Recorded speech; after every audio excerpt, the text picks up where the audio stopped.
Okay, so I'm going to show you how to fix 5 common web security errors in 5 minutes. I'm getting my security errors from Mozilla Developer Network, Google Analytics, where we can see the most popular web security pages that people are hitting when they get an error in their developer console, and then they visit the MDN article about it. We're going to start from bottom to top. So a whole bunch of people are visiting a page about disabling form autocompletion. So if you don't know what form autocompletion is, by default, browsers remember what users submit in input fields, right? So if you go to a website, this is what it looks like. You click inside a field, and it has a little drop down. This is the autocomplete feature. So there's some threats involved with this, like malware authors are just people looking over their shoulder could see what you may have typed into your browser in the past, which may be embarrassing to very critical. So this is the code that you can use to disable this for sensitive information. So if you have forms and you want to actually remove that autocomplete feature, you can put this attribute autocomplete off, either on the entire form or on individual fields, right? One caveat on this is if you try to put this on username or password fields, the browsers will not disable the autocomplete here. And the reason they do that is because it is better for a machine to try and remember sensitive data than it is for humans. Because if humans do that, they make easy to guess and easy to remember passwords, and they reuse them on the entire internet, and then you have 2018. So CrossOrigin Requests is another popular page. So really, sites shouldn't be allowed to request and steal data from other sites, right? So the attackers here is any malicious site that would be like a phishing site or a malware site could basically steal data from other origins if this was allowed.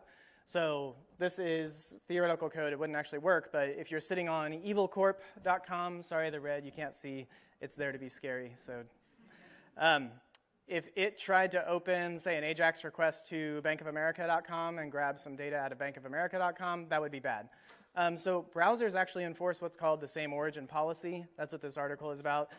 But if you need to do this and you actually want to allow these kinds of connections, maybe between 2 different origins that you control both of them, you can use what's called HTTP access control or CORS to allow cross-origin access.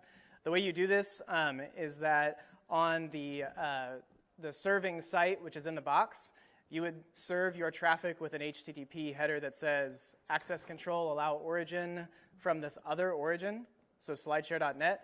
And then that other origin can make requests to this one, and the browser will allow that, right? So number 3 is weak signature algorithms. I have no idea. I have given this talk for like a year or 2.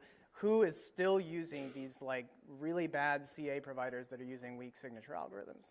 I have no idea why this is still a thing, but it's still a thing. So this is what it looks like in a browser. Basically, you get to a browser page that says, hey, your connection is insecure, or it might not be secure. And we have telemetry on how many people click the advanced, I'd like to go ahead and go to the website. It's way too many of you. Stop doing that, right? If you get to this page, click the go back button. That's what the go back button is for. Don't go to those things.